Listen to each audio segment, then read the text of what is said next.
పిఠాపురం అనే చిన్న గ్రామంలో రంగయ్య అనే ఒక పేద రైతు ఉండేవాడు. అతని జీవితం ఒక ఎడారి ప్రయాణం. ఎన్ని కష్టాలు పడినా, ఎంత చెమటోడ్చినా అతని పేదరికం మాత్రం చెరగని నీడలా అతన్ని వెంటాడుతూనే ఉండేది. అతని భార్య మంగమ్మ. ఆమె చాలా అమాయకురాలు. కాని ఆమె అమాయకత్వం ఆమెకు శాపం. ఆమె మనసులో ఏ విషయం కూడా 10 నిమిషాలు కూడా నిలవదు. ఏ చిన్న రహస్యాన్నైనా సరే అది తెలియకుండానే అందరితో పంచుకునే అలవాటు ఆమెకుంది. అందుకే రంగయ్య ఎప్పుడూ తన భార్యను వెర్రిబాగుల్దీ అని పిలిచేవాడు. ఆమెను చూసి నిట్టూర్చేవాడు. ఒకరోజు రంగయ్యకు ఏ కూలి పని దొరకలేదు. అతని ఇంట్లో పూట గడవడం కూడా కష్టంగా మారింది. తన కడుపు, తన భార్య కడుపు నింపడానికి మార్గం లేక అతను ఊరి జమీందారు గజపతి దగ్గరకు వెళ్లాడు. జమీందారు గజపతి తన దయాగుణం కోసం ప్రసిద్ధి చెందలేదు. అతనిది ఒక క్రూరమైన మనస్తత్వం. తన అధీనంలో ఉన్న రైతుల్నుంచి పన్నుల పేరుతో, అప్పుల పేరుతో వారి రక్తాన్ని పీల్చేవాడు. అతను కష్టపడి పనిచేసే రైతుల్ని చూసి జాలి పడకుండా వారిని మరింతగా కష్టపెట్టేవాడు. రంగయ్య తన పరిస్థితిని వివరిస్తూ, జమీందారు బాబు, దయచేసి నాకు ఏదైనా పనివ్వండి అని వేడుకున్నాడు. జమీందారు గజపతి తన రాజసాలయం నుంచి రంగయ్యను గమనిస్తూ, సరే, నీకు ఒక అవకాశం ఇస్తున్నాను అని చిరునవ్వుతో చెప్పాడు. ఆ చిరునవ్వులో కరుణ లేదు, ఒక క్రూరమైన ఆలోచన మాత్రమే ఉంది. ఊరి చివర్లో ఉన్న నా బంజరు భూముంది. అక్కడ ఏ పంట పండదు.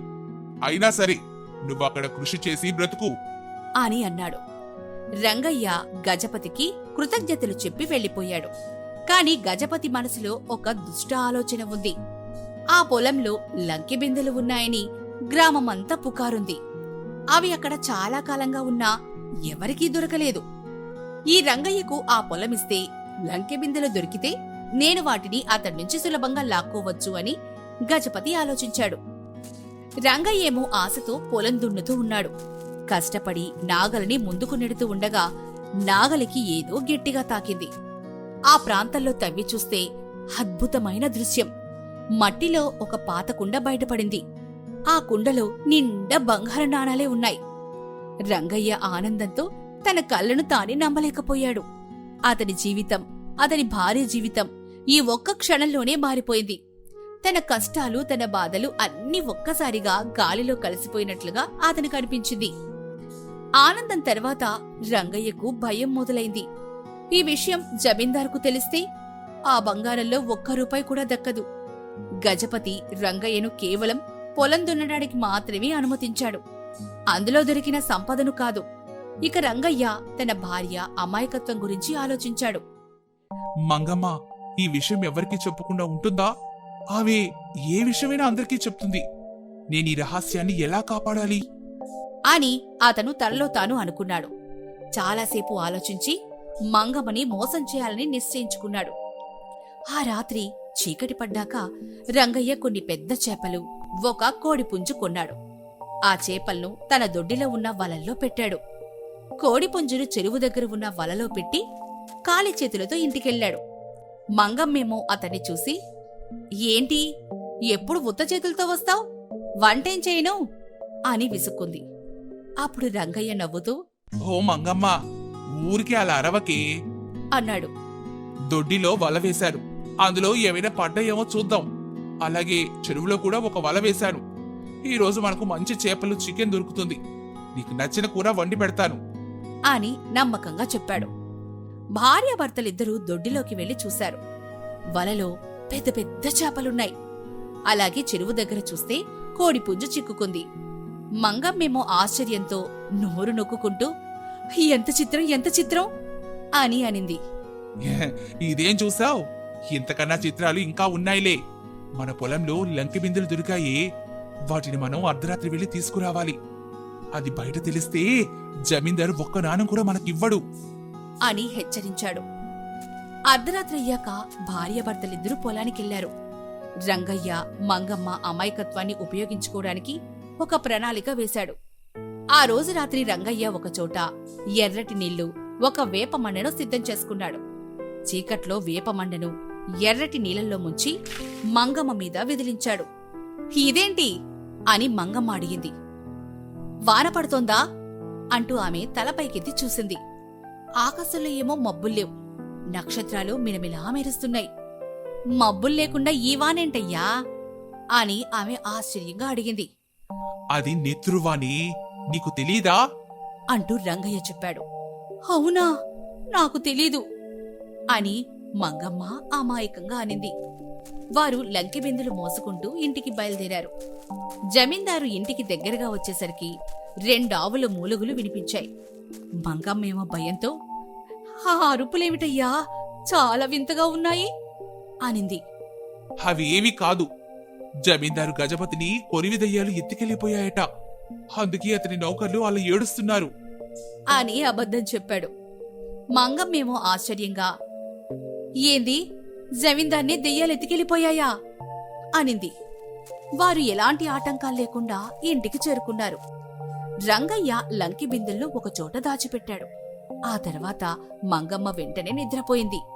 రంగయ్య మాత్రం మెలకుగా ఉండి బిందెలను మరొక చోట పాతిపెట్టి తాను కూడా నిద్ర. తెల్లారిన తర్వాత మంగమ్మ, నాకు కొన్ని బంగారు నాణాలిస్తావా? నాకు కావలసిన నగలు బట్టలు కొనుక్కుంటానయ్యా అని అడిగింది. రంగయ్య కోపంతో, వెర్రిదానా, మనం ఇప్పుడు బంగారం కొనుక్కుంటే మన రహస్యం అందరికీ తెలిసిపోతుంది అని అన్నాడు. ఆ విషయంలో ఇద్దరి మధ్య గొడవ మొదలైపోయింది. ఇక మంగమ్మ కోపంతో తన పొరిగింటికి వెళ్ళిపోయింది. హా, మా ఆయన ఎంత పిసినారో చూశావా అని ఆమె తన పొరిగింటావిడితో చెప్పింది. ఎందుకలా అంటున్నావే అని ఆమె అడిగింది. ఎవరితోనూ చెప్పకు అని మంగమ్మ చెప్పడం మొదలెట్టింది. మాకు పొలంలో లంకి బిద్దలు దొరికాయి, కాని మా ఆయన ఒక్క నాణం కూడా నాకు ఇవ్వట్లేదు అని ఆమె చెప్పింది. ఈ విషయం త్వరలోనే ఊరంతా పాకిపోయింది.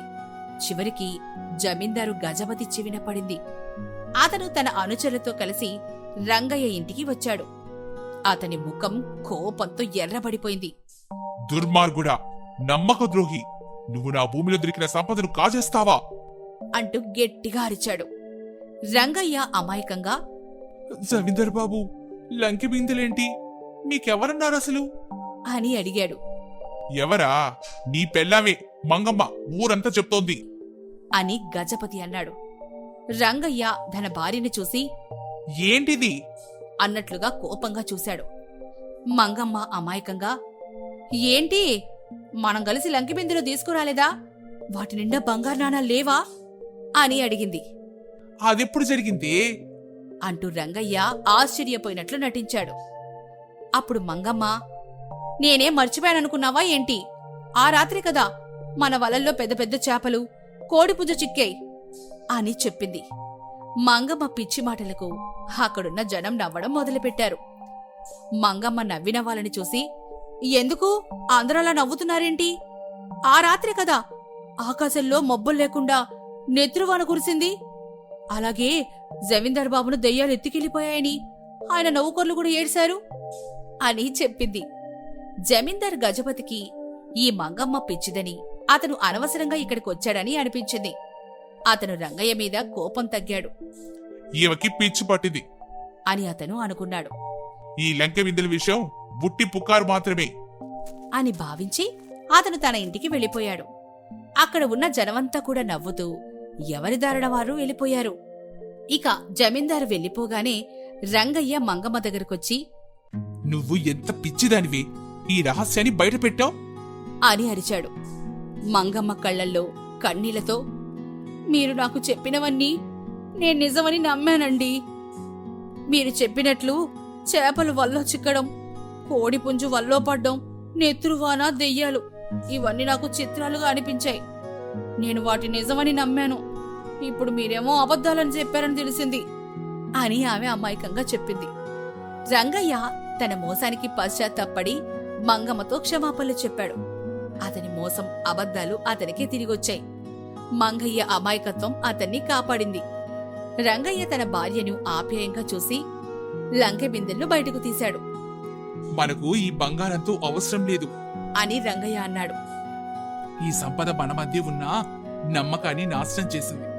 నేను దీన్ని జమీందార్కి ఇచ్చేస్తాను అని అతను చెప్పాడు.